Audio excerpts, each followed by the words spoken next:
మీరెప్పుడైనా ఆలోచించారా? హోలీ పండుగ వెనుక ఉన్న నిజమైన దివ్య రహస్యమేమిటి?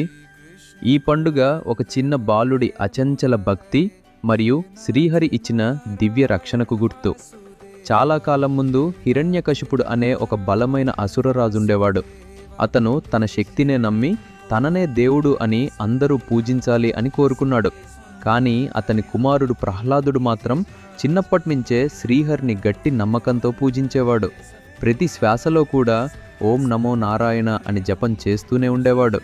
ఇది చూసి హిరణ్యకశిపుడు కోపంతో ప్రహ్లాదుణ్ణి చంపడానికి చాలాసార్లు ప్రయత్నించాడు. విషమిచ్చారు, కానీ ఏమీ కాలేదు. పర్వతం మీద నుంచి పడేశారు, కానీ ఏమీ కాలేదు. అగ్నిలో పెట్టారు, కానీ ప్రహ్లాదుడికి ఏమీ కాలేదు.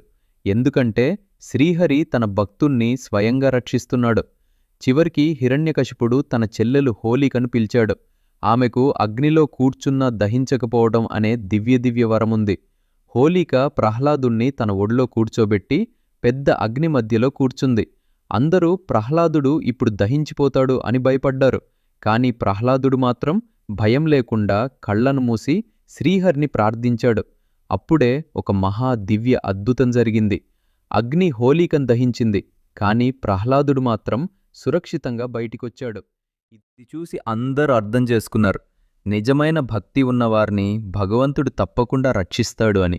అప్పట్నుండి ఆ రోజును హోలికా దహనమని పిలుస్తారు. భక్తి గెలిచిన దివ్య రోజుగా హోలీ పండుగను జరుపుకుంటారు. కానీ హోలీకి ఇంకో అందమైన ప్రేమ రహస్యం కూడా ఉంది. ఒకరోజు బాలకృష్ణుడు తన తల్లి యశోద దగ్గరికి వెళ్ళి అడిగాడు, అమ్మా, నేను నీలంగా ఉన్నాను, నేను ఎలా తెల్లగా అవ్వాలి అని. అప్పుడు యశోదమ్మ ప్రేమతో నవ్వుతూ చెప్పింది, నువ్వు తెల్లగా అవ్వాలి అని ఎందుకనుకుంటున్నావు? రాదున్నావు, రాదనే నీలిరంగుతో మార్చు అని చెప్పి నీలిరంగును కృష్ణుడి చేతిలో ఇచ్చింది. కృష్ణుడు సంతోషంగా రాధ దగ్గరికి వెళ్ళి ఆ నీలిరంగును రాధముఖంపై ప్రేమగా రాశాడు.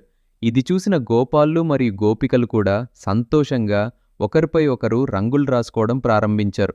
ఆ దివ్య ప్రేమలీలా నుంచే హోలీ రంగుల పండుగ ప్రారంభమైంది. కాబట్టి హోలీ అంటే కేవలం రంగుల పండుగ కాదు, అది భక్తి గెలుపు, ప్రేమ గెలుపు మరియు భగవంతుని దివ్య రక్షణకు ప్రతీక. ఈ దివ్య కథ మీకు నచ్చితే జై శ్రీహరి అని కామెంట్లో తప్పక రాయండి.